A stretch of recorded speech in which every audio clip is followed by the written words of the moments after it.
Hello friends, आपका बहुत बहुत स्वागत करती हूँ आपके अपने चैनल में। दोस्तों, आज के इस वीडियो में हम जानेंगे हिंदू उत्तराधिकार अधिनियम 1956 के अंतर्गत महिलाओं के उत्तराधिकार के संबंध में कौन कौन से नियम बनाए गए हैं। तो सब कुछ डिटेल में जानेंगे, तो वीडियो से आगे तक जुड़े रहिए। और अगर अभी तक अपने चैनल को सब्सक्राइब नहीं किया है तो कर लीजिए साथ में, और नोटिफिकेशन बटन को ऑन रखें ताकि जब भी मैं कोई नई वीडियो अपलोड करूं आप उससे अपडेट होते रहे।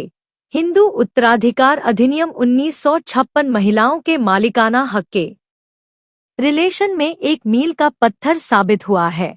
इस अधिनियम की धारा 14 में संपत्ति में महिलाओं को बराबर का हिस्सेदार बना दिया गया है। इसी अधिनियम की धारा 15 और 16 में महिलाओं के उत्तराधिकारियों को सुनिश्चित भी किया गया है।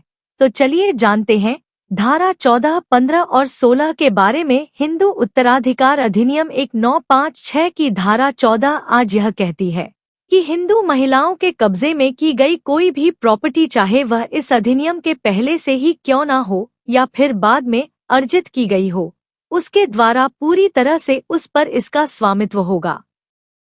इसी के संदर्भ में एक फेमस केस है Bhoop Singh versus financial commissioner appeal Himachal Pradesh. इस धारा में संपत्ति के अंतर्गत जंगल और स्थावर यानी कि मूवेबल और इमूवेबल प्रॉपर्टी आती है, जो कि एक हिंदू महिला ने विरासत के द्वारा या वसीयत के द्वारा या फिर विभाजन के द्वारा या भरण पोषण के द्वारा दिया गया है, अपनी मैरिज से पहले या फिर बाद में दान के द्वारा किसी व्यक्ति से, चाहे वह संबंधी हो या फिर ना हो, चाहे वह कैसे ही क्यों ना हो। और ऐसी कोई प्रॉपर्टी भी जो कि उस स्त्री धन के रूप में प्राप्त हुई है, उस महिला की प्रॉपर्टी मानी जाएगी। अब जानते हैं धारा 15 के बारे में, जो कि बात करती है बिना वसीयत करने वाली महिला के बारे में। बिना वसीयत करने वाली हिंदू महिला की प्रॉपर्टी धारा 16 में दिए गए नियमों के अनुसार कुछ इस तरह से बांटी जाती है। सबसे पहले दावेदार आते हैं, उसके बेटे बेटियों और पति, इसके अंतर्गत वह बच्चे भी आते हैं।